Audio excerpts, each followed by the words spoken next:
Hey, I'm Dr. Chris Barnes. I'm the owner here at Tensegrity Chiropractic in Tulsa, Oklahoma. It's been a while since I've made a video, but COVID, married life, a lot of changes in the office. It's been a little tough to get away, but I've got a fun video today. It's pretty short. This stuff happens all the time, like literally 10, 15 times a week. Somebody comes in to the office with something like this. This patient came in with a lot of neck pain right here in the upper traps on the left side and back pain on both sides, kind of mysteriously. But she also noted that she had bumped her right big toe a couple days prior, I think, and then she thought the two might be related. Now, if you walk into most doctors' offices and you told them, hey, I think my neck hurts and I think my low back hurts because I bumped my big toe, they're going to look at you like you're probably crazy. Unless they're into like a functional model where they see the body holistically as one big organism, which is what we do. The famous pitcher Dizzy Dean, the story goes, or the legend goes, that he broke his big toe or somehow injured it, which altered his very unique pitching style.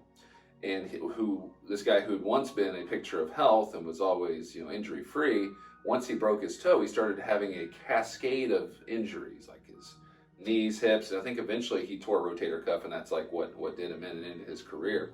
So I thought about this story with Dizzy Dean when I saw this patient. I was like, wouldn't that be something if she's got something very similar? So I used my assessment. So as you can see here with the patient, I'm checking the areas that are actually painful, and she is significantly weak. Like she's unable to even resist against gravity hardly on this left upper trapezius muscle, which is exactly where the pain is.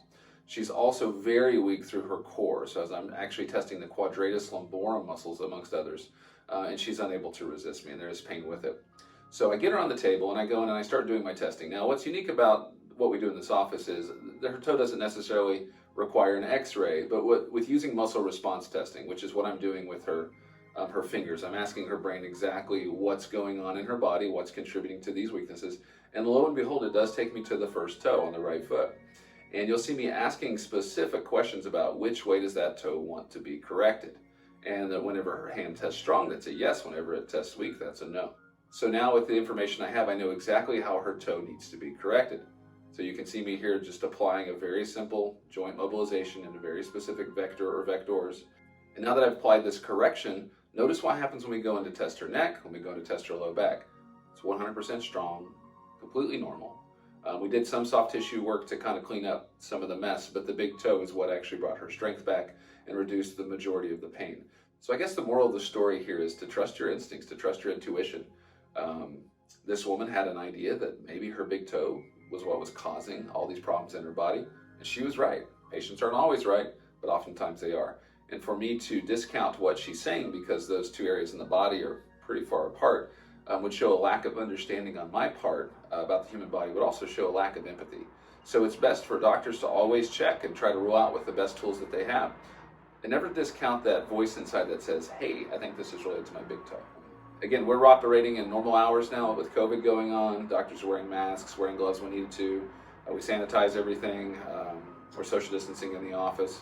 If you have any questions, feel free to email us, but we are accepting new patients. Dr. Goldbeck is taking on some really cool rehabilitative programs, and he's been implementing those with great success. So come see us.